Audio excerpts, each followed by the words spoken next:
कहते हैं जानकारी ही बचाव है, जानकारी ही सुरक्षा है। अगर कोई वायरस फैला हुआ हो और आप सिर्फ मास्क पहन के निकल रहे हों और बाकी अन्य उपक्रम नहीं कर रहे हों तो ये अधूरी जानकारी है। इस्लाम नामक वायरस बीते 1400 वर्षों से फैला हुआ है और केवल मास्क पहनना यानी मौन रह जाना और इनकी करतूतों को देखते रहना ये इसका इलाज नहीं है। मित्रों, मैं शिवचरण सिंह आपका स्वागत करता हूं। गुस्ताखे रसूल से सरतन से जुदा तक की जो आसुरी क्रूरता की जो इबारतें भारतवर्ष में लिखी जा रही है, उन इबारतों के खिलाफ जो मुहिम है, जो हमारा राष्ट्रीय कर्तव्य है, उस राष्ट्रीय कर्तव्य में अपनी बातों को संदर्भों के साथ, प्रश्नों के साथ साझा करने की इस तीसरी कड़ी में मैं आपका स्वागत करता हूं।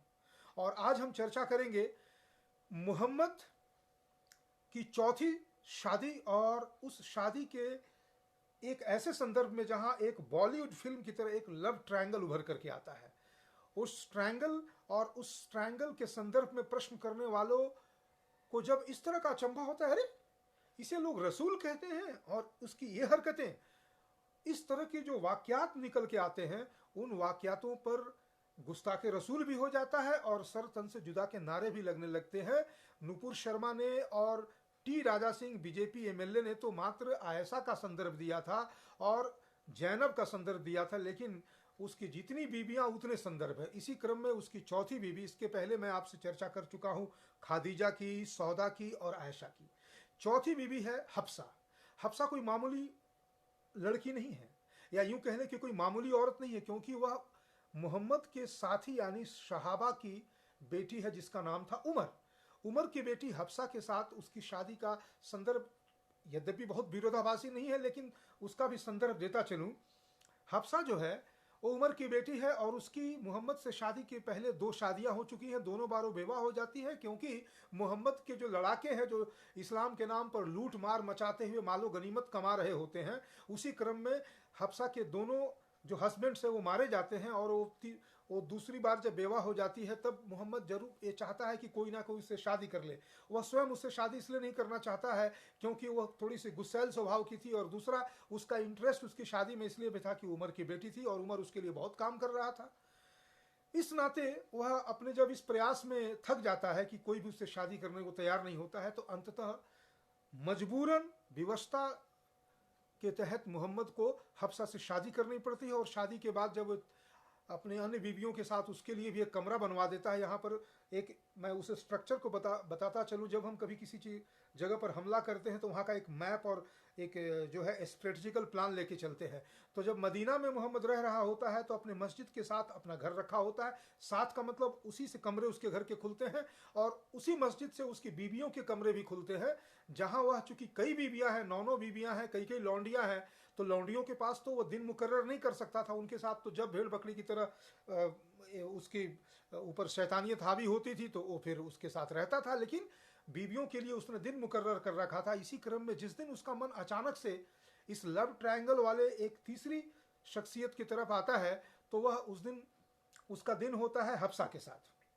अब मैं आपको एक संदर्भ दे दूं कि मदीना में रहने के क्रम में वो तमाम उस तरह की हरकतें गजवाएं करते रहता है जिसमें जो शांति प्रिय लोग आराम से अपने मत मतांतर को मानते हुए जीवन यापन करते रहते हैं, उनके ऊपर हमला करके उनकी बहु बेटियों के साथ बलात्कार और हत्या इत्यादि तमाम उपक्रम करने के साथ साथ वह इस्लाम नामक वायरस को फैला रहा होता है। उसी क्रम में एलेक्जेंड्रिया के राजा ने मोहम्मद को 2 गिफ्ट दिए थे और वो गिफ्ट, उन दोनों गिफ्ट के नाम थे, एक बहुत ही सुंदर लड़की थी और उसकी बहन थी जिनके नाम थे मारिया कुब्तिया और सिरीन कुब्तिया।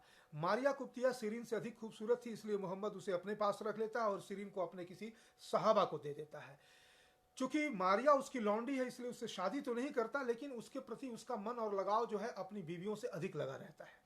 इस नाते जिस दिन उसका टर्न होता है कि वो हफ्सा के साथ दिन और रात बिताए, उस दिन वह मारिया के प्रति इतना अधिक आकर्षित होता है कि वह कोई ना कोई बहाना ढूंढ रहा होता है।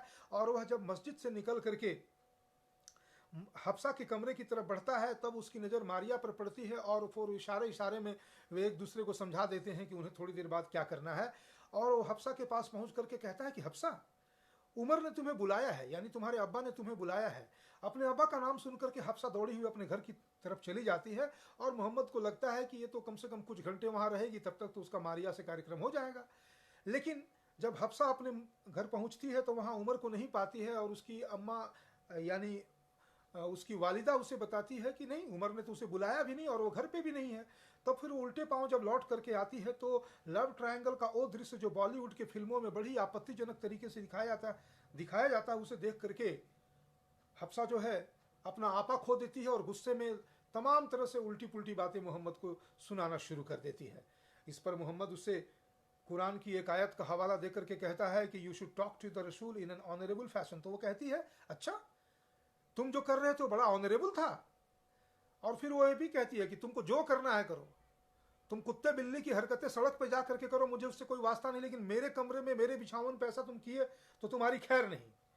अब तो कहता है कि चलो चलो जो होगी इसे बात करो, इस पे पर्दा डालो। एक काम करो, एक कसम मैं खाता हूं कि मैं मारिया के साथ अब कभी दूसरी बार उसे कभी देखूंगा नहीं, छूऊंगा नहीं, ऐसी हरकत तो बहुत दूर की बात है। और तुम भी एक कसम उठाओ कि तुम इस बात को किसी और को नहीं बताओगी, कि मेरी किसी और बीवी को नहीं बताऊंगी। दोनों कसम खाते हैं, बात आई गई से हो जाती है। हफ्सा एक अन्य कारण से घर से बाहर चली जाती है, लेकिन जैसे ही हफ्सा बाहर चली जाती है मोहम्मद का जो ओथ है, जो कसम है, वो भी बाहर चला जाता है और वो फिर से मारिया के साथ उन्हीं हरकतों में गुम हो जाता है।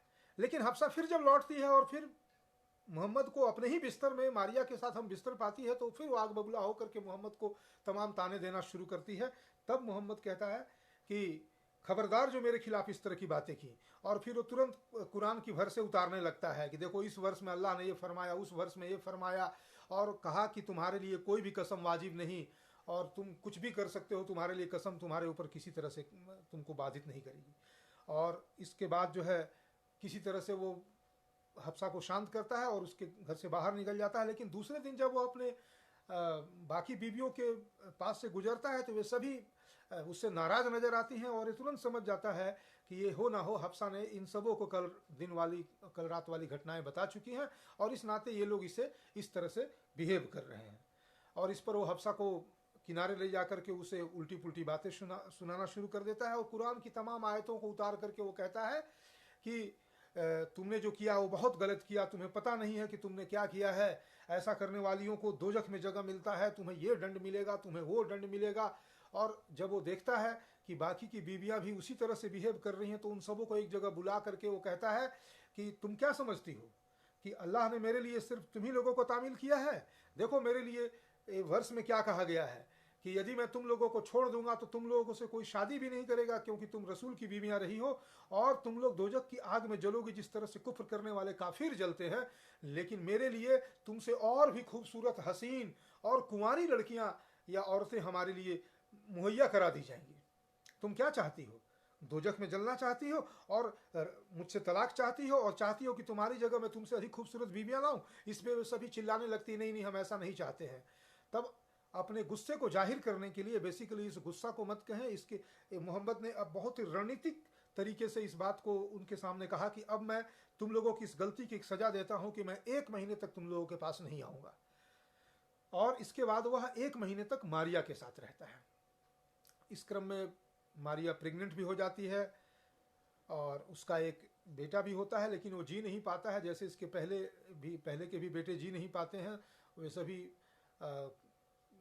चंद वर्षों में मर जाते हैं। बात यहां पर सिर्फ इतनी है कि मोहम्मद ने शादी कर ली, शादी पर शादी कर ली, कोई बात नहीं, लौंडियों पे लौंडिये रखा।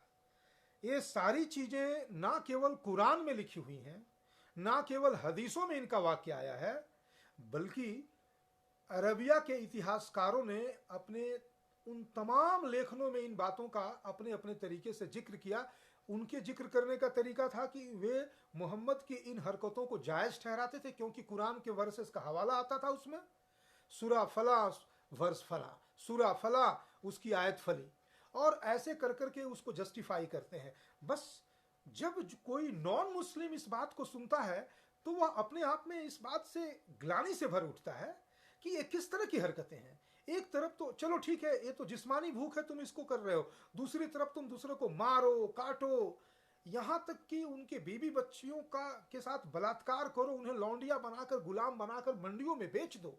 ये कैसी हरकतें हैं? जब इन बातों की चर्चा सरेआम होने लगती है तब फिर गुस्ताखे रसूल हो जाता है और गुस्ताखे रसूल की एक सजा सरतन से जुदा के नारे लग जाते हैं। बेसिकली ये लोग इतने दिनों से चुप इसलिए थे कि इन्हें लग रहा था कि हिंदुस्तान के लोग या विशेष करके हिंदू तो मूर्ख हैं, ये हमारी बातों को समझेंगे क्या? ये क्या जाने कुरान क्या है, ये क्या जाने हदीस क्या है, ये क्या जाने इस्लामी रवायत क्या है, ये शहाबों खलीफाओं के रवायत को क्या जानेंगे? ये तो मूर्ख है। हम चुपचाप गजवाए हिंद का काम करते रहेंगे। गजवाए हिंद पार्ट 1 में हमने पाकिस्तान और बांग्लादेश को अलग कर दिया था, और गजवाए हिंद 2 में हम पूरे भारत को इस्लामिक नेशन बना करके और हम फिर जो है दारुल हरब से दारुल इस्लाम की ओर बढ़ चलेंगे। इस नाते ये आराम से बैठे रहते थे। लेकिन 2014 के बाद जो राष्ट्रीय परिदृश्य बदला, उसके बाद ना सिर्फ मीडिया में इस्लाम की चर्चा होने लगी, जो मीडिया पहले यहाँ तक कि प्रिंट मीडिया भी दंगों के बारे में इस तरह से खबरें लिखा करती थी कि किसी एक समुदाय के लोगों ने किसी दूसरे समुदाय के लोगों से उलझ करके दंगा क्रिएट कर दिया। अब खुलेआम इस बात की चर्चा होने लगी कि पत्थर कौन फेंकता है, किसी प्रशासन के खिलाफ कौन खड़ा हो जाता है, कहाँ किस तरह से कौन समुदाय उसका नाम आने लगा कि ये मुस्लिम समुदाय, मुस्लिम समुदाय, मुस्लिम समुदाय। ऐसे करते करते ये मुखरता एक स्टेप और आगे बढ़ती है और इस्लाम की भी दबे जुबान से चर्चा जो है वो टेलीविजन डिबेट्स में होने लगती है, और इसका परिणाम ये निकलता है कि पूरा देश एक तरह से एक जागृत अवस्था में आ जाता है। ऐसे में सत्ता भले ही मौन होकर के इन दोनों ही चीजों को देख रही। सत्ता तो पिछले 70-75 वर्षों से, या यूं कह ले कि 1400 वर्षों से हम इनसे लड़ रहे थे, तो पहले की सत्ताएं दूसरी थी, पहले तो लोहा लेती थी। लेकिन 75 वर्षों से जो सत्ता थी वो मौन होकर देखती थी। 2014 के बाद चूंकि हिंदुओं के नाम पर ये सत्ता आई थी, इसलिए जब हिंदुओं का एक तरह से कह लें कि इस तरह से खुल करके सामने आना शुरू हुआ, तो ये सत्ता बड़ी दबे जुबान में उसको दबाती रही, लेकिन पूरी तरह दबा नहीं सकी। लेकिन नुपुर शर्मा और टी राजा सिंह के केस में इस सत्ता ने दिखा दिया कि हम मौन हैं, लेकिन हम, यदि तुम मुसलमानों के खिलाफ बोलोगे, इस्लाम के खिलाफ बोलोगे, क्रिश्चियनिटी के खिलाफ बोलोगे, तो हम तुम्हें इसी तरह से पनिश करेंगे जैसे हमने नुपुर शर्मा को पनिश किया, जैसे हमने टी राजा सिंह को पनिश किया, और जिस प्रकार से हम मौन हैं सरतन से जुदा के जो विक्टिम्स हैं उनके लिए। लेकिन जैसा मैंने इस वीडियो के शुरू में कहा कि जानकारी ही सुरक्षा है, जानकारी ही बचाव है। अगर हम किसी वायरस, किसी बीमारी के बारे में गहराई तक पड़ताल नहीं करेंगे, जानेंगे नहीं, तो फिर तो वही बात हो गई। बुखार लगा है, हाँ भाई एक पैरासीटामोल खा लो। अच्छा तुम्हें बुखार है, पैरासीटामोल घर पे नहीं है, एक क्रॉसिन खा लो। चलो कोई नहीं है, कोई और दवा खा लो, बुखार उतर गया, ठीक है चलो आगे बढ़ो। लेकिन बुखार किस कारण से हुआ ये तो पता नहीं। दंगा हुआ, शांत करा दो, धारा 144 लगा दो, फलाना लगा दो, 10 इधर से गिरफ्तार करो 15 हिंदुओं को, 10 मुसलमानों को, 15 हिंदुओं को गिरफ्तार करो, फ्लैग मार्च कर दो, मामला शांत हो गया। हाँ शांत हो गया, लेकिन जड़ कहाँ है? किसी अच्छे डॉक्टर के पास जाएंगे तो कहेगा नहीं नहीं नहीं नहीं नहीं, नहीं पैरासीटामोल नहीं, क्रॉसिन नहीं, पहले ये पता करो कि ये किस वायरस से हुआ है, क्या कारण है, तुम्हारे शरीर के कौन से अंग इसके लिए जिम्मेदार हैं। तो जब इसका पता करते हैं तो दवा बदल दिया जाता है, पैरासीटामोल भी दिया जाता है, लेकिन साथ में वे दवाएं भी दी जाती हैं जिन्हें हम एंटीबायोटिक्स कहते हैं, जो उस विशेष तरह के वायरस को मारने के काम आती हैं। तो ये जो सीरीज है वो एंटीबायोटिक्स है, पैरासीटामोल से काम नहीं चलने वाला है सिर्फ। और इस सीरीज को हम आगे भी जारी रखेंगे और हम चर्चा करेंगे कि मोहम्मद ने अपने जीवन काल में उन तमाम गतिविधियों और हरकतों को दुनिया के ऊपर एक कहर के रूप में बरपा दिया, जिनके ऊपर आज जब प्रश्न होते हैं तो अचानक से गुस्ताखे रसूल, गुस्ताखे रसूल, गुस्ताखे रसूल, गुस्ताखे रसूल के नाम पे गुंडे मवाली सड़क पे निकल जाते हैं। और उसके बाद वो फिर जब पाते हैं कि सत्ता मौन है तो फिर ये भी कहते हैं सरतन से जुदा, सरतन से जुदा, सरतन से जुदा, सरतन से जुदा। वाह वाह वाह, कमाल है।